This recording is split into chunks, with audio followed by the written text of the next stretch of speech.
আসসালামু আলাইকুম। কয়টা বাজে জানেন? ঘড়ি আছে কারো? 12টা বোধহয় বাজে। এই সময় তো আমি ঘুমায় পড়ি। আমি উঠি হলো 5টার দিকে, ভোর 5টার দিকে। লাইফে ডিসিপ্লিন থাকা দরকার। তো আমি কিন্তু ভাবছিলাম যে এই খেলাটা আবার রাতের বেলা হয়, সেটা আবার কেমন। মানান ভাই যখন বলতেছিলেন, ব্রিফ করতেছিলেন আমাকে যে রাতের বেলা খেলা হবে, সেটা স্টেডিয়াম না, এরকম একটা মাঠের ভিতরে লাইটের অ্যারেঞ্জমেন্ট কিরকম হবে আমি ধারণা করার চেষ্টা করছিলাম। কিন্তু এখানে এসে চমৎকার লাগলো আমার। ইয়াং জেনারেশন তারা যে স্পোর্টসের মধ্যে আছে, খেলাধুলার মধ্যে আছে, শারীরিক কসরতের মধ্যে আছে, নিজের শরীর গঠনের মধ্যে আছে, পজিটিভ কাজের মধ্যে আছে, এটা দেখে আমার খুব ভালো লাগছে, খুবই ভালো লাগছে আমার। আমি নিজেও ব্যক্তিগতভাবে আমি যখন স্কুল কলেজে পড়তাম, আমি রাজশাহী ক্যাডেট কলেজের ছাত্র ছিলাম। আমাদের কিন্তু স্পোর্টস অ্যাক্টিভিটিজ পড়াশোনার পাশাপাশি কিন্তু জড়িত থাকা লাগতো, কালচারাল অ্যাক্টিভিটিজের মধ্যে জড়িত থাকা লাগতো। তো শরীর গঠনের বিকল্প কিন্তু নাই। আমি ছোট্ট একটা এক্সাম্পল দিই আজকে। ভোর 7টার দিকে আমি 7 নম্বর ঘাট চেনেন নাকি? জোড়াগেটের পাশে, জোড়াগেট থেকে এদিকে পাশাপাশি কাছাকাছি 7 নম্বর ঘাট, ওদিকে আমি আগাচ্ছি।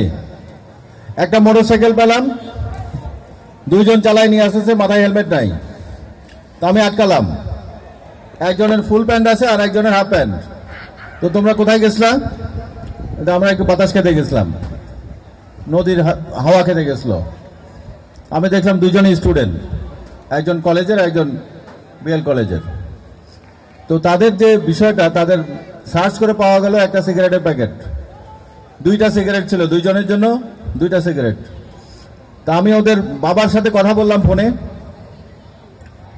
তো ওই সময় 2টা ছেলেই বলতেছে যে আঙ্কেল সিগারেটের কথা ওটা বলেন না, মানে যা কিছু বলেন সিগারেটের কথাটা যেন না বলেন।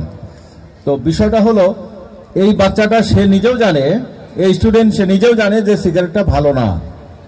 সিগারেটের কথা শুনলে তার বাবা এবং মা 2 জনই কিন্তু খেপে যাবে, বিরক্ত হবে, কষ্ট পাবে। তো তার মানে সিগারেট, গাঁজা, এটা সেটা, মানে সিগারেট তো প্রাথমিক ধাপে আছে, এর পরের ধাপে যে নেশা যেগুলো আছে, এগুলো কোনোটাই কিন্তু কারোর জন্য ভালো না। আমাদের জন্য ব্যক্তিগতভাবে আমার শরীরকে শেষ করে দেয়। ঘুন পোকা যেরকম একটা ফার্নিচারকে শেষ করে দেয়, একটা কাঠকে শেষ করে দেয়, সেরকম আমার মাদক, যে কোনো মাদক, সে ইভেন মাদক এরকম হতে পারে, পান যদি আমি বেশি খাই, সুপারি যদি আমি বেশি খাই, এটাও এক ধরনের মাদক। আমি যদি জর্দা খাই, চুন খাই, এটাও কিন্তু শরীরের জন্য সর্বনাশ ডেকে আনতে পারে। তো পান যারা খান, আমি বলবো যে কোনো ব্যাপারে ডিপেন্ডেন্সি, যে কোনো খাবারের ব্যাপারে ডিপেন্ডেন্সি, ওটা না খেলে অস্বস্তি লাগে, সেটাই হলো মাদক, সেটাই হলো নেশা। সুতরাং সেটা সিগারেট হতে পারে, পান হতে পারে, গাঁজা হতে পারে, ইয়াবা হতে পারে, যেটাই হোক। আচ্ছা, আমরা এখান থেকে কমিটমেন্ট করতে পারি কিনা? যারা ইয়াং আছে তোমরা, এই যে 20-এর নিচে বয়স, আমরা কি কমিটমেন্ট করতে পারি কিনা? আমি কিন্তু নন স্মোকার, আমি বিড়ি সিগারেট খাই না। এবং যদি আমার পাশে নেশা দ্রব্যতে ভাসায় দেওয়া যায়, আমি এখান থেকে এতটুকু পরিমাণ আমি টেস্ট করব না। কেন টেস্ট করব না? কেন? আমার এটা ভাল লাগে না। তার মানে আমার জীবনের প্রথম থেকেই ভালো না লাগা, নেশা আমার ভাল লাগে না। তার মানে সিগারেট আমার অরুচিকর মনে হয়, দুর্গন্ধময় মনে হয়। সিগারেট এমন একটা জিনিস, ধোঁয়া। আপনারা যারা মুসলমান, জান্নাত থেকে ধোঁয়া আসে নাকি জাহান্নাম থেকে ধোঁয়া আসে? হ্যাঁ, জান্নাত থেকে কোনো ধোঁয়া আসবে? তো যে জিনিসটা ধোঁয়া আসে, দুর্গন্ধ, সিগারেট থেকে কিন্তু সুগন্ধ আসে নাকি? দুর্গন্ধ। এবং নিজের মুখের যে গন্ধটা, সেই গন্ধটাই তো আশেপাশের মানুষ টের পায়। আমি নিজে টের পাই না, বাট আশেপাশের মানুষ কিন্তু টের পায়। তার মানে সিগারেট হলো, মানে বাজে দুর্গন্ধ ছড়ায়। 2 নম্বর হলো ধোঁয়া ছড়ায়। এটা হলো জাহান্নামীদের খাবার। মুসলমান যারা আছেন, ওই চিন্তা থেকে নিয়ে আসেন।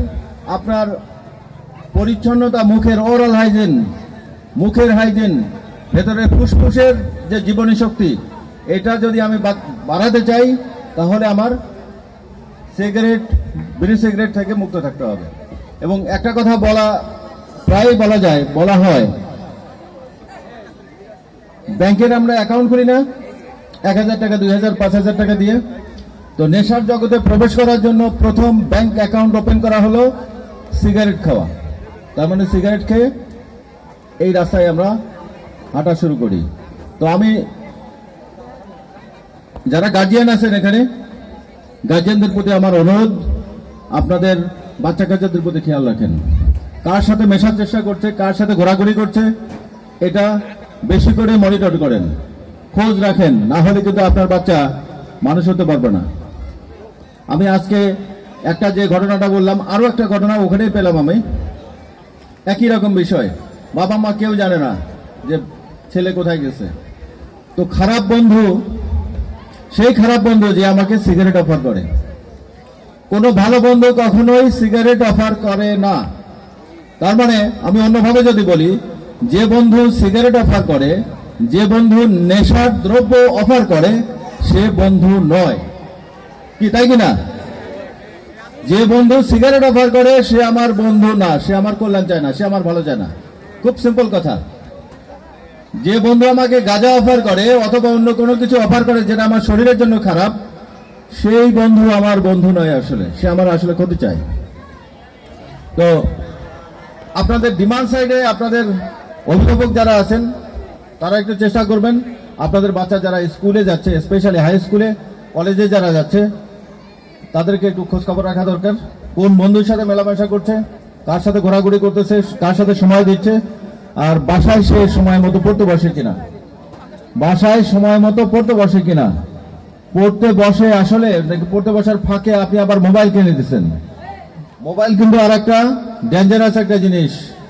এই যে মোবাইল, গার্জিয়ানরা একটু শুনে রাখেন, মোবাইল খুবই আরেকটা নেশা।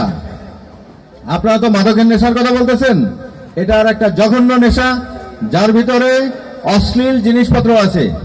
আপনি চাইলেই সেটার ভিতরে, সেই জগতের ভিতরে ঢুকে যেতে পারেন।